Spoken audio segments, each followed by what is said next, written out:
Hi, my name is Kelly and I'm coming to you on behalf of Collective Recovery. This week in our video series, we are talking about navigating loss, specifically death. And so we're talking a lot about the grieving process. So before we get into one way that you can move through the grieving process, I want to acknowledge the 5 different steps of loss according to Elizabeth Kubler-Ross. I hope I'm saying her name right.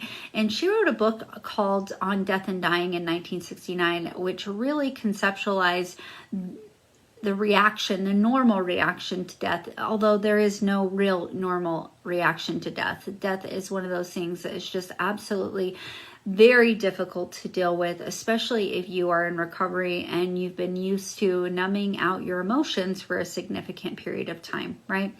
So again, this video series is really to talk about the different stages of grief and then something that you might want to consider when moving through grief, navigating through. So the 5 stages of loss, again, are the first stage is denial. This is where we just can't simply believe it's true. It's just not true to us, right?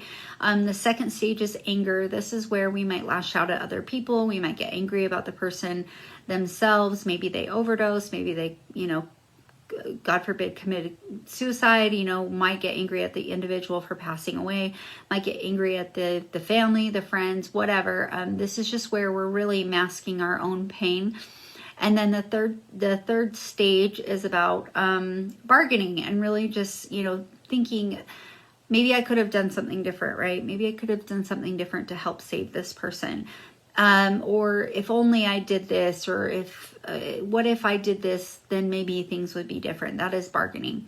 The fourth stage of grieving is really this depressive stage, right? Where you just feel really depressed. Things start to kick in. You start to understand that this is maybe going to be the new normal. And then we move through to acceptance, which is where we actually accept. We might not be okay with the loss, but we start to accept that this is our new reality without this person in our lives, right? So yesterday, in the last video, I talked about something you can do to move through grief, and that was to acknowledge it, right? Just acknowledge that you are in the grief process. Now, today, what I want to talk about is one other thing that you can do, which really I think is the second step, and it's really the fifth step in the stage of loss, but it is just to accept that you may have uncomfortable emotions, right? And that your grieving process is going to be unique to you. So, this is where I might want to look at or just really accept and be gentle with where I'm at in the grieving process. If other people say something like, oh, you shouldn't feel that way, this is where I just wouldn't listen to something like that. I would just say, you know what, this is exactly where I'm at today.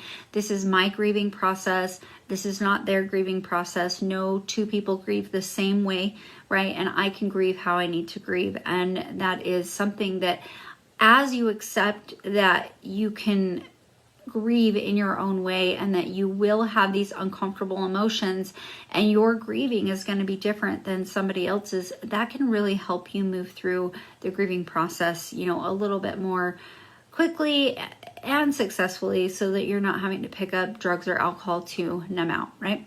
Okay, so today's video again was just really talking about accepting that you are going to have a different stage, or you're going to be in a different grief process than somebody else, and that it will trigger uncomfortable emotions.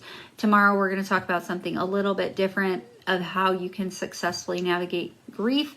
If you liked this video, please hit the like button. If you are someone that is struggling with substance abuse, please give us a call at 1-866-UTAH-HOPE, or message us here for your free benefits review. We would love to help you get into one of our sober living or outpatient treatment program. Thanks so much for watching.